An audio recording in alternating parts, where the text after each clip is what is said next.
শালিক পাখি আর সুরাপের বন্ধুত্বের শোরগোল পড়ে গেছে এলাকা জুড়ে। পাখি মানুষের এমন বন্ধুত্ব যেন আগে দেখেনি কেউ। হাতের ওপর বসে খাবার কিংবা পানি খায় শালিক পাখিটি, আর খাবার খেতেই প্রতিদিন নিয়ম করে ছুটে আসে সুরাপের দোকানে। আমার কাছে খাবার হাতে পালি উড়ে আমার গায়ে আসে, আমার কাছে খায়, আমার কাছে অনেক সময় দেয়। চুয়াডাঙ্গা পৌর এলাকার বেলগাছির বাসিন্দা মনিরুজ্জামান সুরাপ ৬ বছর আগে বেলগাছির হাজি মোড় চায়ের দোকান দেন তিনি। তার দোকানে দূর দূরান্ত থেকে ছুটে আসেন সকল শ্রেণীর মানুষ। চা বিস্কুট বিক্রিতেই দিনরাত ব্যস্ত থাকেন তিনি। এই দোকানে ২০২৫ সালের নভেম্বর মাসের দিকে সকালবেলা ভিড় জমায় বেশ কিছু শালিক পাখি। তাদের কিচিরমিচির ডাকে সাড়াও দেন সুরাপ। সে সময় পাখিদের কিছু বিস্কুটের গুঁড়া, পাউরুটি আর মুড়ি খেতে দেন তিনি। উনি খাবার দেয়, পাউরুটি দেয়, বিস্কিট দেয় অনেক সময়। উনি এই জিনিসটা আসলে আমাদেরও দেখে খুব ভালো লাগে এবং উনি খুব ভালো, বেশ পাখির প্রতি ওনার যে ভালোবাসা, এই যে আমাদের ভিতর থেকেও খুব অনুপ্রেরণা যোগায়। অন্য পাখিরা সকালে খাবার খেয়ে চলে গেলেও একটি বাচ্চা শালিক নিয়মিত খাবারের জন্য বেশ কয়েকবার আসতে থাকতো দোকানে। এরপর ধীরে ধীরে সেই পাখিটি অভ্যস্ত হয়ে পড়ে সুরাপের কাছে। এখন দূর থেকে নয়, বরং সরাসরি উড়ে এসে বসে সুরাপের হাতের ওপরে। আমার দোকানে একটা পাখি আসে মাস ৫-৬ ধরে। প্রথম আসলে আমি খাতি দিই, আমার ঘরের ভিতরে ওড়ে, খাবার দিলে আগে আসে, একবার খাই দিলে আবার আসে, আবার দিলে আবার আসে, এরকম প্রত্যেকদিন ৫ বার ৬ বার করে আসে।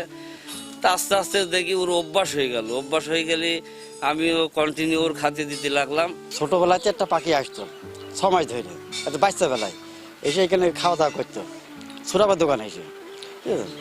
তারপরে এখন বড় হয়ে গিয়েছে, এখন আসে ঘরে পরে ওঠে, এটা পানি খাই, পাউরুটি খাই, বিস্কুট খাই, খেয়ে আবার চলে যায়, আবার ফের আসে। প্রায় ৬ মাস ধরে পাখিটিকে আদর যত্ন করে নিজ হাতে খাওয়ান সুরাপ। শালিক পাখিটি সকাল থেকে সারাদিনে ৫ থেকে ৭ বার আসে খাওয়ার জন্য। পানিও খায় দোকানির হাতে থাকা গ্লাস থেকে। পাখিটি একদিন না আসলে মন খারাপ করেন সুরাপও। খাবার দিতে দিতে আমার টেবিলে আসে, টেবিলে আসলে আমার হাতে আসে, হাতে আসলে আমার ঘাড়েও আসে।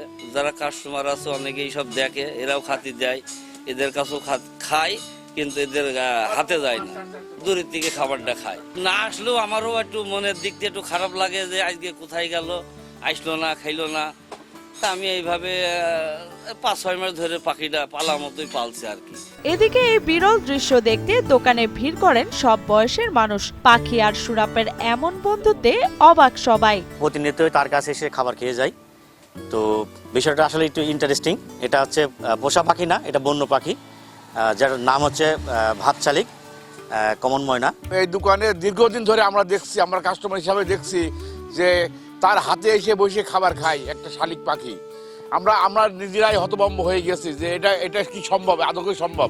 ব্যস্ত এই পৃথিবীতে যেখানে মানুষই মানুষকে ভুলে যায়, সেখানে এক চা দোকানি আর একটি শালিক পাখি শেখাচ্ছে ভালোবাসা। এই পাখিরা হয়তো মানুষের ভাষা বোঝে না, বোঝে শুধু অনুভূতি। এটা আসলে তারা ভালো মন্দ তারা বোঝে, অর্থাৎ মানুষকে বিশ্বাস করে, কোন মানুষের প্রতি তারা আস্থাশীল, এটা তারা খুব ভালো মতো বোঝে। তো এটা আসলে সবার ব্যাপারটা আছে সেরকমই ঘটেছে। তো তার কাছে প্রতিনিয়ত আস্তে আস্তে সবাই লক্ষ্য করে যে আসলে ভাত শালিকটা তার কাছে নিচ্ছে না বা কিছু চাচ্ছে। এই বিষয়টা সে অনুধাবন করে কিন্তু তাকে খাবার দেয় এবং সে হচ্ছে এক পর্যায়ে এসে তার কাছে প্রতিনিয়ত দিনের বিভিন্ন রুটিন করে সে মাঝে মাঝে এখানে আসে, খাই উড়ে চলে যায়। আমার কাছে কোনো খাঁচা নাই, খাঁচায় বন্দি নাই, কিছু নাই, উড়ন্ত পাখি। এইভাবে হতে হতে পাখিটার প্রতি একটা মায়া তৈরি হয়ে গিয়েছে। লিয়ানা শারমিন, সময় সংবাদ।